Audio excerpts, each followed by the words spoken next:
Why do we focus more on some things than others? What is attentional bias? The attentional bias describes our tendency to focus on certain elements while ignoring others. Research has shown that many different factors can bias our attention, from external events and stimuli, such as a perceived threat to our safety, to internal states, such as hunger or sadness. Where this bias occurs. Let's say you want to improve your diet, so you decide to reduce the amount of sugar you eat. To work towards this goal, you resolve to buy fewer desserts when you go grocery shopping. However, one week, you have a particularly busy schedule, and you end up doing your grocery shopping at the end of a workday, before you've had a chance to eat dinner. You try your very best to take your mind off the junk food aisle, but you can't seem to stop thinking about your favorite snacks. Eventually, you cave and throw a couple of boxes of cookies into your cart, which you later end up eating. In this example, the state of being hungry has biased your attention towards foods that can quickly satisfy your energy needs, like sugar, a simple carbohydrate, and made it much more difficult for you to follow through on your plan. Individual effects. Our attention is a finite resource. There are limits to how much we can attend to at any given time. In order to make rational decisions, ideally, we would want to consider all of our options and examine them each in turn. When attentional bias shows up, however, we end up directing a much larger share of our focus toward a single option or stimulus, and this comes at the expense of others. It can also make it more difficult for us to let go of distracting or unhelpful thoughts, causing us instead to fixate on, and overthink, certain things. Systemic effects. Attentional bias carries implications for many institutions. One important example pertains to law enforcement. One study demonstrated that police officers who were experiencing high levels of anxiety were more likely to shoot at suspects during a training exercise, one suggesting that anxiety biased the officers to narrowly focus on threat-related information. Attentional bias is also highly relevant to racial profiling and prejudice in policing. In our culture, black people, particularly young men, are frequently and erroneously depicted as dangerous criminals. This image is so ubiquitous that many individuals, including police officers, implicitly associate black faces with crime. 3. This results in a biasing of attention towards black people, and overanalyzing normal behaviors as suspicious, when they are being carried out by a black person. Why it happens? In part, attentional bias is just a consequence of our limited cognitive abilities as humans. As mentioned above, we have a finite capacity for attention. As much as we try to convince ourselves otherwise, we can really only focus on a small number of things at a time. There are various evolutionary and cognitive explanations for why certain things consistently bias our attention. Biased attention carries evolutionary advantages. Although attentional bias can lead to flawed reasoning and unbalanced decision-making in prehistoric times, it is likely that certain biases resulted in behavior that facilitated survival. One important example is our bias to focus on food. Research suggests that the human attentional system is tuned to attend more to food than non-food items. 7 Hunger amplifies this effect through attentional bias. 4.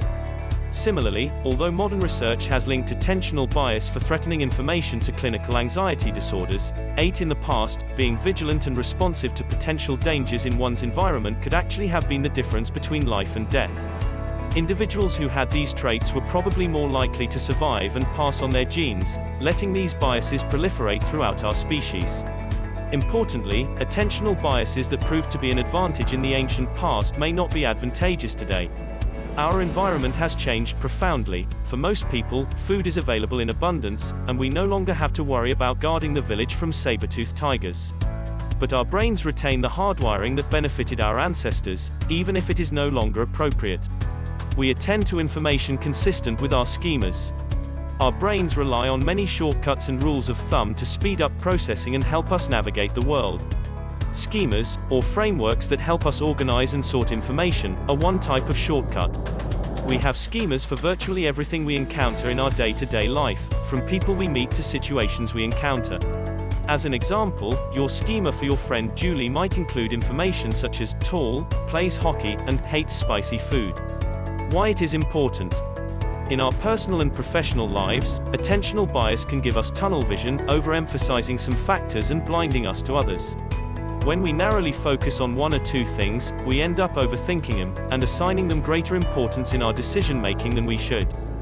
For example, company executives might focus too much on a particular measurement of their employees' productivity, and end up ignoring other valuable indicators of performances. Other times, a bias toward emotional information might cause us to make decisions without more objective sources of data. How to avoid it? It is difficult to completely avoid attentional bias. Often, the influence of this type of bias on our thinking is at such a deep, automatic level that we are not aware it is happening. Plan around bias pitfalls. For some types of attentional bias, it is often possible to plan in a way that minimizes the risk of that bias arising. Remember our hypothetical trip to the grocery store. Scheduling your food shopping for some time one is not likely to be hungry. After dinner, for example, will likely reduce attentional bias for unhealthy items, making it easier to avoid them. Try some mindfulness exercises. In recent years, mindfulness meditation is often prescribed as a tool to boost attention and improve productivity. As much as it has become a buzzword, there is actually empirical evidence to support the effectiveness of mindfulness practice, including as a tool to reduce attentional bias.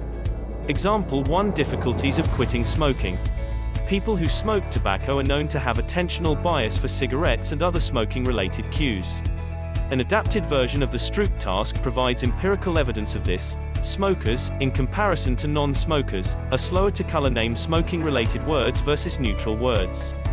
For smokers who decide to quit, this can be a major stumbling block, causing them to fixate on objects or situate that they associate with smoking. Attentional bias leads smokers to direct more of their mental energy towards thinking about and processing smoking-related cues, which in turn increases the craving for tobacco. Furthermore, anything that the individual has associated with cigarette smoking in their own life could potentially trigger this preoccupation, including stimuli and situations that aren't strictly related to tobacco. For example, the cup of coffee that would normally be accompanied by a cigarette. Example 2: differences in political beliefs. Our political ideologies have obviously shaped our knowledge about the world. However, what information we pay attention to and remember is subject to bias. Research even suggests that selective attentional bias in conservatives and liberals might contribute to differences in political beliefs. Summary. What it is. Attentional bias describes how we often direct our attention more to some things than others. When we are making decisions, this can cause us to fixate on a small subset of data points and ignore the rest. Why it happens. Our attention is a finite resource. Focusing on one thing comes at the expense of others. Faced with a massive amount of incoming information every second, our brains are constantly trying to figure out what is most worthy of our concentration. Some stimuli that tend to bias our attention, such as hunger and anxiety, likely have evolutionary roots. Other times, our attention can be biased by cognitive schemas that we have acquired over the course of our lives. Example 1: why attentional bias makes it harder to quit smoking. When trying to quit smoking, reminders of cigarettes and tobacco can contribute to cravings, and eventually to relapse.